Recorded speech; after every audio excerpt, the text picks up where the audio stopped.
আটছাৰ তেজপুৰ শাখাক অবৈধ আৰু অসাংবিধানিক ঘোষণা বালিপৰা পৰুৱা আৰু বিন্দুগুৰি উপশাখাৰ অলপতে গঠন হোৱা অসম চাহ জনজাতি ছাত্ৰ সন্থা চমুকৈ আটছাৰ তেজপুৰ শাখাক লৈ অসন্তুষ্ট শোণিতপুৰৰ বালিপৰা পৰুৱা আৰু বিন্দুগুৰি উপশাখাৰ সদস্য হয়। আমি অসম চাহ জনজাতি ছাত্ৰ সন্থা বালিপৰা উপশাখা পৰুৱা উপশাখা বিন্দুগুৰি উপশাখা আৰু ৰঙাপাৰা উপশাখাৰো কিছুমান ল'ৰা আছে। সবেই মিলি পেলাই আজি আমি এটি বিশেষ আলোচনাৰ সভা আমি আয়োজন কৰিছিলোঁ, য'ত নেকি আমি আপোনালোকক জনাব বিচাৰিছোঁ যোৱা 12/6/2025 তাৰিখে বৃহস্পতিবাৰে যোৱা সপ্তাহ মানে একেবাৰে আমাৰ যি অসম চাহ জনজাতি ছাত্ৰ সন্থা আটছাখন তেজপুৰ শাখাখন একেবাৰে অবৈধ আৰু অসাংবিধানিকভাৱে গঠন কৰা হৈছে, য'ত নেকি বালিপৰা উপশাখা কি কাৰণত বা পৰুৱা উপশাখা কি কাৰণত বা বিন্দুগুৰি উপশাখাৰ কিছুমান যি যোগ্য মানে আটছা কৰ্মীসকল আছে বা ৰঙাপাৰা উপশাখাৰো যিসকল যোগ্য কৰ্মীসকল আছে তেখেতসকলক নোলোৱাকৈ দুটা উপশাখাক লৈ পেলাই অসম চাহ জনজাতি ছাত্ৰ সন্থা তেজপুৰ শাখা সমিতিখন গঠন হৈছে।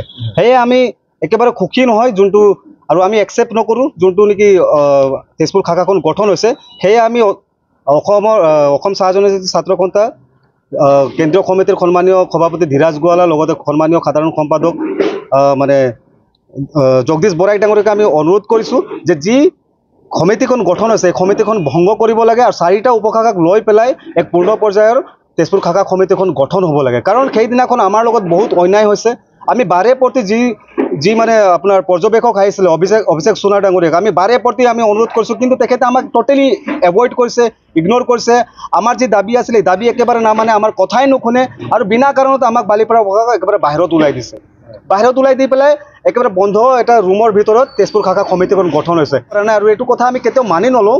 কাৰণ আপোনালোকে 4টা উপশাখাক লৈ পেলাই সমিতিখন গঠন কৰক, তাত আমাৰ একো আপত্তি নাই, কিন্তু যে 4টা উপশাখাক লৈ পেলাই আপোনালোকে সমিতিখন গঠন কৰক তাত আমাৰ কিন্তু ক'বলগীয়া একো নাই।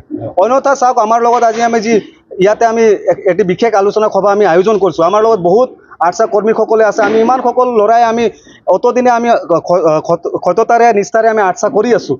আমি ইমান দিন আটছাই কৰি আছোঁ, কিন্তু বেলেগ আমি একো কৰা নাই। জাতিটোৰ কাৰণে একদম মানে আমি আটছা কৰি আছোঁ, কাম কৰি আছোঁ, কিন্তু এইবিলাক ল'ৰাক আজি আমি একেবাৰে ডিপ্ৰাইভ হৈ যোৱাৰ নিচিনা লাগি আছে। কিয় এনেকুৱা হৈ আছে আমি ধৰিব পৰা নাই।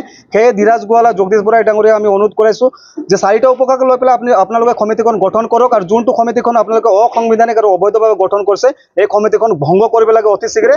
অন্যথা কিন্তু আমি এতিয়া ক'বই লাগিব আৰু ক'বৰ কাৰণে আমি বাধ্য আছোঁ।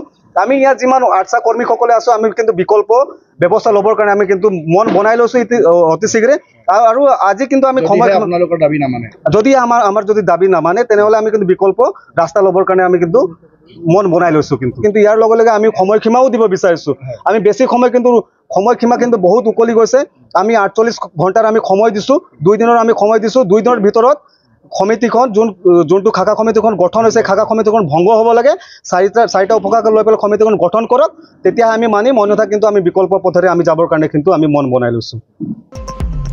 তেওঁলোকে কোনোপধ্যে মানি নলয় নতুনকৈ গঠন হোৱা আটছাৰ তেজপুৰ শাখাক। তেওঁলোকৰ অভিযোগ বালিপৰা উপশাখা পৰুৱা উপশাখা আৰু বিন্দুগুৰি উপশাখাৰ লগত আলোচনা নকৰাকৈ গঠন কৰিছে তেজপুৰ শাখা। তেওঁলোকে আটছাৰ কেন্দ্ৰীয় সমিতিক 48 ঘণ্টাৰ সময়সীমা বান্ধি দিছে তেজপুৰ শাখা ভংগ কৰিবলৈ, অন্যথা বালিপৰা পৰুৱা আৰু বিন্দুগুৰি উপশাখাই বিকল্প পথ বাছি ল'ব বুলি হুংকাৰ প্ৰদান কৰিছে। বালিপৰাৰ পৰা ND Sharma reporter live Assam.